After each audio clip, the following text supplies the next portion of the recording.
Well, welcome everyone. We are going to have an amazing show today. I've got a fantastic guest. You are listening to 100% on Not in Your Business, where we talk to business owners and those that service businesses and business coaches, and we talk about those struggles business owners have working on their business, not in their business, transitioning from that day-to-day activities so that they can level up and focus on growing their business, growing their customer account, growing their revenue, and delivering on the vision they had for the business when the doors opened.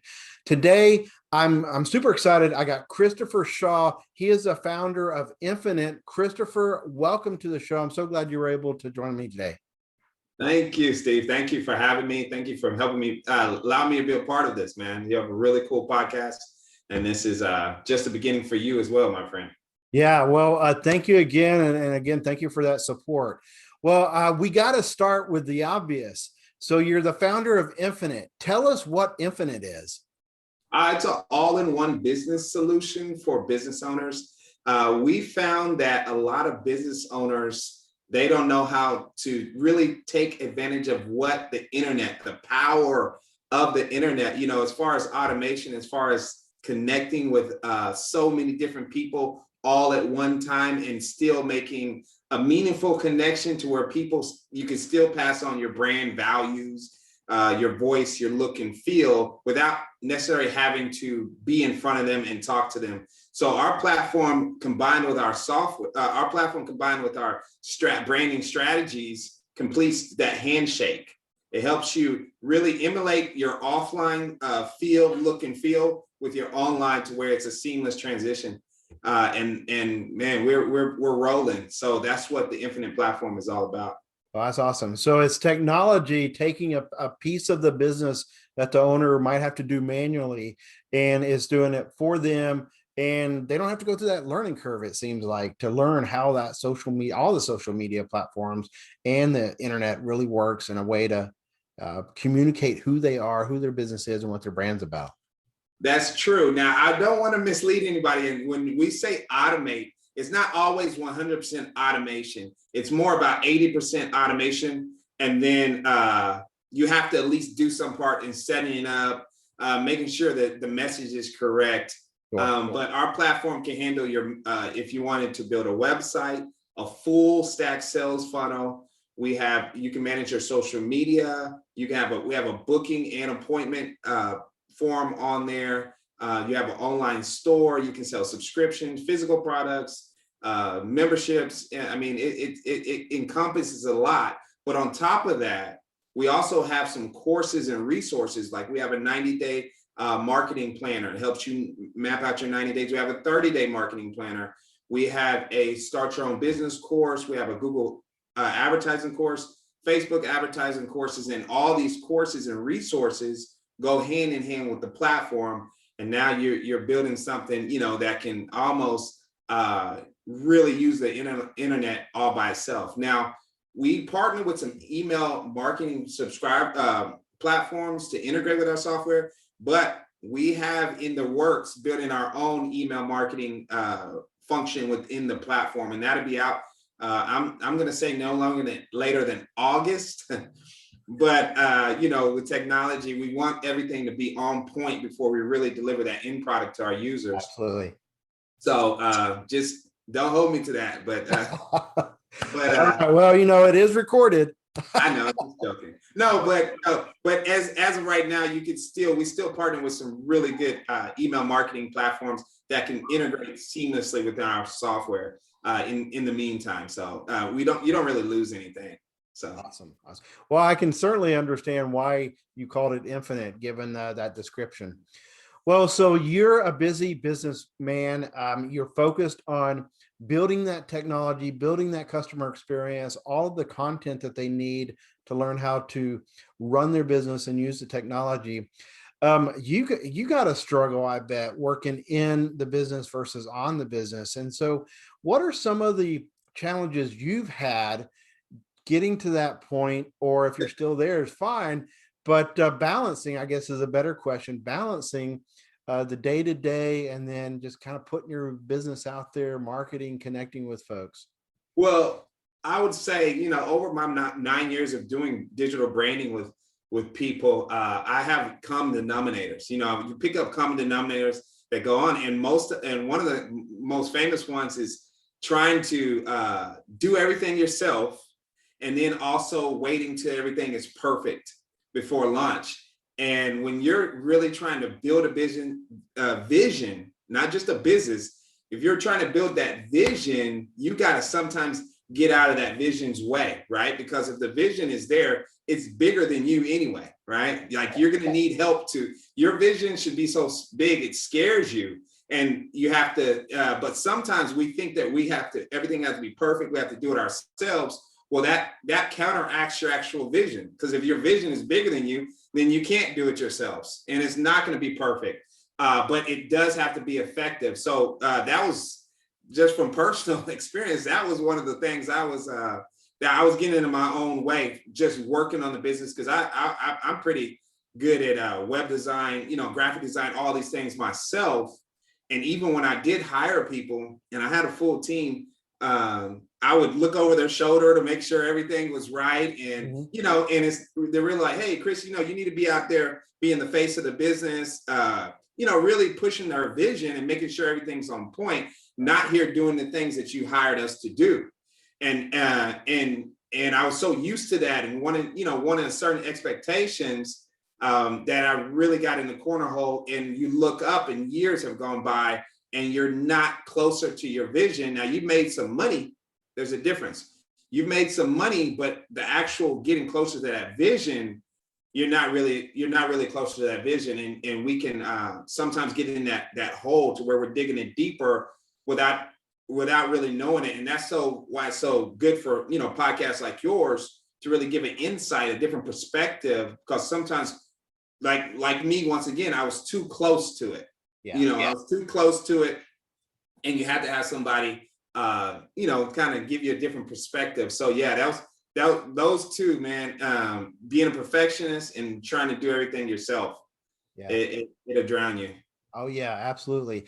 But I love the way that you frame that, and you're the first guest that has described it that way. Your vision should be so large that it scares you and it pushes you basically out of your comfort zone to release control and find those individuals that can help you deliver on the vision that is bigger than you. So I really, really like the way that you describe that. Cool. Yeah, that's and like I'm a brander, so that all we try to do is bring out your organicness and just bring it out. And so that's one of the things I really have to implement sometimes into clients, when they're thinking too small. I don't even want to work with you if you're thinking too small, because you don't, you're going to think I didn't do anything. So so we try to emphasize and really cultivate that mindset of what they're really trying to accomplish. For example, I had a young lady who was selling insurance today, and we were going over what her service is, what she actually sells. And she was like, well, I have health insurance, I have this insurance, I have this. And well, it's really, you're not really selling insurance. That's because you don't want to get in that commodity race to where you're just another insurance person. You're really selling who you are, what you believe in, what your vision is. And then there's going to be a certain amount of people that want to just hop on that train with you. Yeah. You know what I'm saying? And if they need insurance anyway, why wouldn't they buy it from you? They already believe in your vision. They already believe where you're going. So and that's what we do as branders. Right. That's how so your service isn't really what you sell. It's who you are. And that's what people are going to connect with you from that. That's a great lesson. And it reminds me of that, when Steve Jobs first introduced that iPod, very first time, it still had the circular dial. It was kind of a brick compared to what it is now. Yeah. But he didn't tell you, you're buying X gigabytes of storage and all the cool technology and the touchless controls. You know what he said up there on the stage? It's 1,000 songs in your pocket. And people are like, holy cow, I've got a stack of CDs that are 1,000 songs, and now I've got them all in my pocket. So you're right on. If you can sell something that people need versus that commodity, or I guess, the details of your product, then that's where you're successful.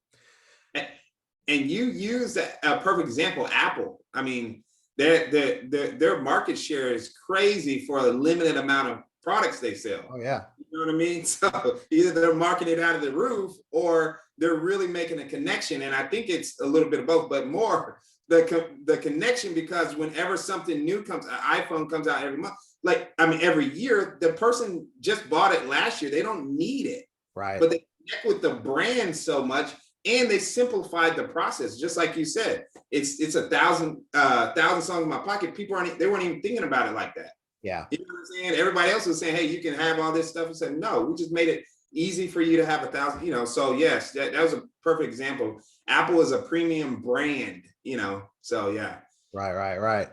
Well, so let's go back to your business. So as you started realizing that the vision was certainly bigger than you and you needed to rely on others, how did you decide what tasks and responsibilities to release from yourself and start to bring on team members? Well, I had to map out the vision. What was my vision? My vision was to really help people with entrepreneurship, right? Entrepreneurship, because, you know, the stats are like, what, 95% of all businesses fail in the first year. So to me, that's a problem that I wanted to tackle.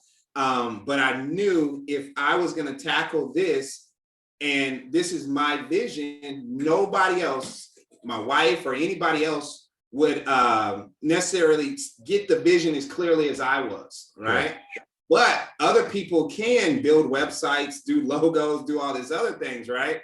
So all of my job, I had to lay back and say, what am I really trying? What do I really need? What lane do I really need to stay in? And that's keeping the vision on point. And the vision was to help entrepreneurs. And what does that look like, though? That doesn't just look like helping them build a business. That help them understand all the parts that go into building a solid foundation for your business. Because I can't sell them false dreams either. So I had to really get my message really clear. We're here to help you build a solid foundation so that you won't fall down the rock bottom again, you know? And that's kind of hard to articulate to other people sometimes because that's not their vision. So I had to really get back to my lane. What am I supposed to do? And then what can I just outsource, or what can I give to my, you know, people around me? So that's how I had to go back to the drawing board and really see where I was supposed to be. Right. Well, it sounds like you went about it the right way and very methodical, kind of understanding where you were spending your time and where you needed to bring people in. You know, I was just talking to a business coach today, and one of the things that interests me in what you said is you started bringing on team members and you had a vision. You knew where you wanted to take the business. And what that business coach was telling me is one of the things she helps CEOs and executives do is test whether the vision and the culture they think they have created for their business is what they think it is. Mm-hmm. So this might be an interesting place for us to go as a small business owner.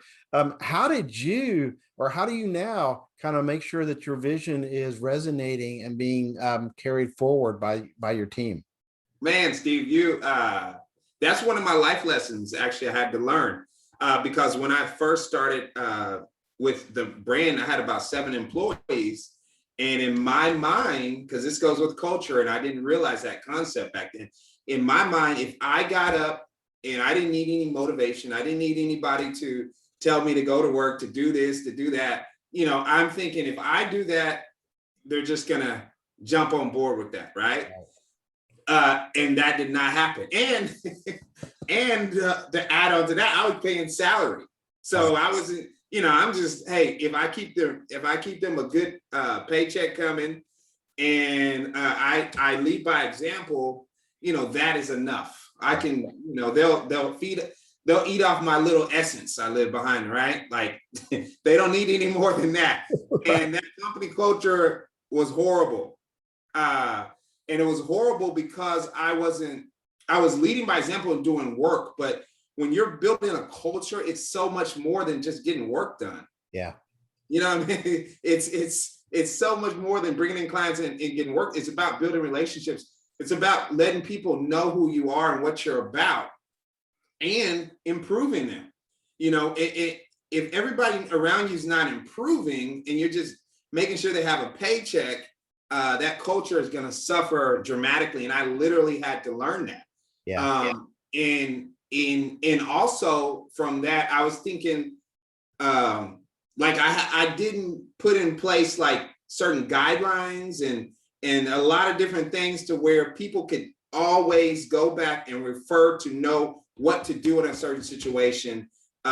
You know, but instead they had to, you know, contact me or, you know, kind of make it up as they go.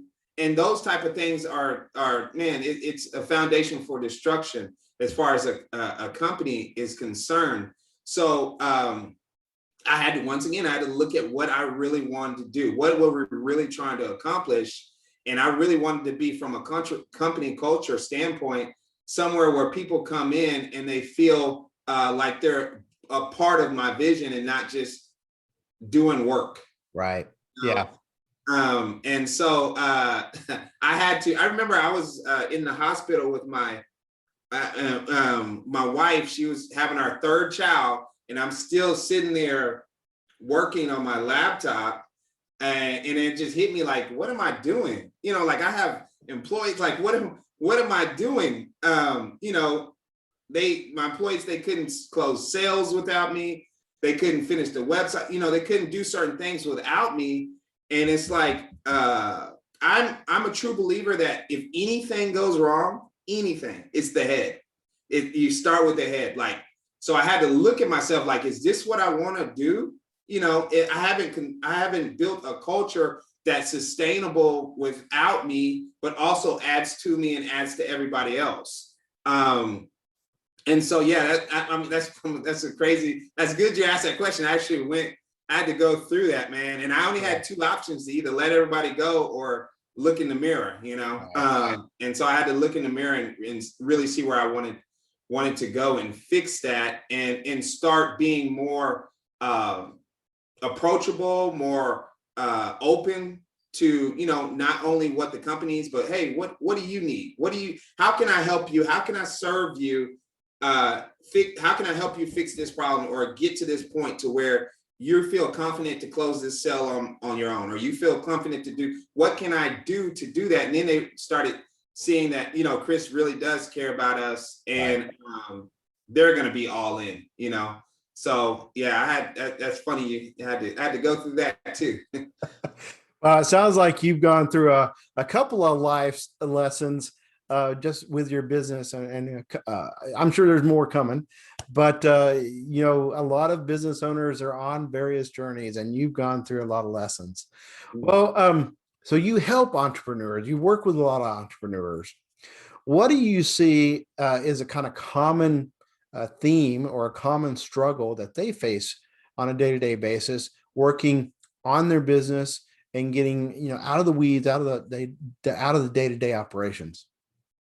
Well, understanding that you don't have to necessarily, you're not competing against anybody out there. You're really competing against who you were yesterday, right? And that has different facets to it, because what social media has done, anybody can be anything on social media. And a lot of people, business owners included, are believing this. When they're saying, like, look at all these followers and, you know, well, this company has this company has this, instead of focusing on their MVP, their main viable product, you know, proposition. What do you have that's unique, right? And 10 times out of 10, it's you. You're the unique proposition in there. And so people aren't looking at that because they're not realizing that's what the big companies do. Right. You know, they're not trying to use the same principles. So we try to incorporate the same principles that the big companies use to the smaller companies, right? Just like, for example, a lot of like Target and Walmart. Walmart probably makes in a month what Target makes in a year, right? And then they kind of sell the same type of things, right? And so the people at Target, they were going to start Target, and they could have easily said, Walmart's already out there. They're already doing this. They're already doing this. But no, what they say, we're going to have our stores a little cleaner. We're going to charge a little more. We're going to have everybody in a uniform. We're going to have, you know, we're going to have some, maybe some celebrity lines down the line. We're going to have just a little touches. And there was a whole subset that was going to Walmart just waiting for Target to open. Yeah. But it's not as big now. They'll never make as much money as Walmart. But if business owners get in their mind that, hey, what is my vision? What is my level of success? What am I really trying to accomplish? They'll see that once you start going down that path, there's going to be a whole group of people that are going to jump on that train. And a lot of business owners don't see that. They're too busy looking at other people and what they have. And instead of realizing, coming back down to their brand and what do we stand for? And we're going to stand strong in that no matter what. Yeah. You know what I mean? And then we have to kind of cultivate that mindset and help them see that there is an audience out there for you. There's people that are waiting for your product. I mean, one of the examples we use too sometimes, and you don't understand, like 95% of the clients we have to cultivate this to. It doesn't matter how long they've been in business either, because a lot of people can get by in business, with hard work and good work ethic and a lot of this stuff. But then they come to us for a reason, to rebrand, to grow, and then we have to go back to those and really restructure that brand message and really what you're trying to accomplish. Right. And one of the examples we use all the time is the Snuggie. The little your little hoodie. Yeah. That's bold. You know what I'm saying? That's nothing nobody needs. If that was never created, life would go on. You know what I'm saying? It's really a blanket. I mean, that type of stuff is bold, and most businesses out there are things that people need, or at least they need and they don't know they need it yet. Like, you know what I mean? And I always tell people, if those guys at Snuggie could sell that and stay in their lane, be bold, like you have to get some encouragement. People laugh, but they see what I'm trying to say. You know what I'm saying? What you're selling is actually something somebody needs, and they literally just made something that's really already out there, and they're selling. I bought 3 of them, so and so those are the things that the common, people, just their mindset as far as branding and their vision and what they're trying to accomplish. Those are the problems that we always run into. Right. Well, it's been a number of years since I remember the story, but the story of the pet rock. The guy actually decided he was going to take rocks from just outdoors, wherever he would find them, paint them up, and he was selling them. And I think he sold like millions of pet rocks. Crazy. But you're right on.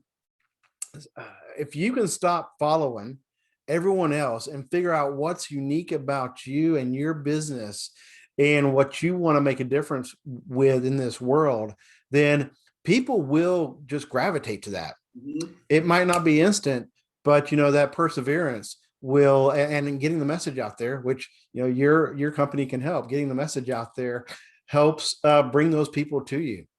Yes. And then also being humble and satisfied, being content. So forget 1,000. I would rather have 10 people that were loyal to my company than 1,000 people who just like my pictures and, don't interact at all. Yeah. You have to put that, you have to look at those type of the metrics and numbers too, to really see who's loyal. And then you put all your messaging towards them. If they're loyal to you, put more value into them. And I'm not, put as much value as you can into your circle of influence, and then your circle of influence starts growing because those people tell people, like radio stations have a term for it. It's called P1, like a P1 fan. An example of that would be like a Dallas Cowboy fans. We all know the Dallas Cowboys. They're the biggest like sports brand in the world. There's people that, that will paint their house Dallas Cowboys. I have at least maybe 3 friends with a Dallas Cowboy tattoo. The team has never done anything for them, and never will, but they're so loyal, what I'm saying? And those are the type of people you're looking, because they're literally getting a fight over Dallas Cowboys. It's just like they have so much invested in this. And those are the type of people that you really want. But now, and I'm not saying you're going to be millions of those people, But there is, if you stand true, there's gonna be a lot more than you think that will really help you propel your business as well. And that turns into word of mouth, which is by far better than any marketing anybody could ever do. Right. So it doesn't matter how much money you spend. Word of mouth is by far the best. People come with you already. They already know who you are, ready to, hey, I heard you do this. I'm ready to buy, So that's what the whole point of the branding is, to make a real, genuine, organic connection with the people. This has been fantastic, Christopher. Just your background and your experience. I think we could probably talk for another 30, 40 minutes probably. Yeah. But I know you got a busy day. Let's wrap this up. But before we do, tell the audience, how would they learn more about Infinite, more about you? How would they connect? And where would they go to do that? You can go to our website, beinfinite.co. That's BEINFINITE.co, not .com. Gotcha. And you can, all our social handles are beinfinite.co as well. Instagram and Facebook as well. And we also are about to launch, you can go sign up for it on our website, beinfinite.co, but we're launching our Infinite magazine, and it's going to be a free online digital marketing magazine that's going to help you get up to date with all the marketing trends, all the branding trends, to really give you a leg up on your competition and get your business headed in the right direction. So go and check that out. And we also have our podcast coming. It's called the Infinite Podcast. So you can check both of these out at beinfinite.co. Cool. Well, looking forward to the podcast coming up, and definitely go check out beinfinite.co. Well, Christopher, this has been fantastic. I'm so glad we were able to make this happen. Thank you again for joining me. Of course, man. Thank you for having me, Steve, and I look forward to our future together. Wow, what a fantastic show. I really think I could probably go on another 30 or 40 minutes talking to Christopher. In all his business dealings, he has learned so many life lessons when it comes to business. And I'm sure there's more to come, just like any business owner is always learning, always expanding their knowledge. But Christopher's experienced a lot in his life, and he shared a ton in this episode. What I really liked was how he started off the episode, that the advice was, get out of your vision's way, and your vision should be bigger, so big, in fact, that it scares you. I thought that was fantastic advice, because if you get in business and you aren't scared on a daily basis, and you're not doing enough to make your business be as big and successful as you want it to be. He talked about the importance of creating a culture and doing so with intention, and just the life lesson he had to learn there in creating the culture that was going to attract and retain the employees that he needed. And I thought it was really fantastic advice, talking about the example between Walmart and Target and how that relates to a small business owner. Don't always follow the crowd. Deliver the value that you bring to the marketplace. And when you bring value, those that seek it will find it. And I thought it was great advice. Thank you, Christopher, for sharing that. This has been another fantastic episode of 100% on, not in your business. I encourage you to go take a look at Christopher's website, beinfinite.co. not com. There's a ton of information that he's providing to business owners to make you be successful. Thank you for listening. If you haven't already, give it a like, give it a share. I appreciate it when you do that, because that allows other people to discover the information that we're sharing on this podcast. My name is Steve Stump, and I help business owners get and keep employees. I do that by helping them structure health insurance and life insurance benefits that allow them to attract talent in this competitive job market. If that's you and you haven't structured your benefit package, or you haven't refreshed it in a number of years, now is the time to do so. The job market is hot, hot, hot, and I would love to talk benefits with you. Thank you again for listening. Have a fantastic day.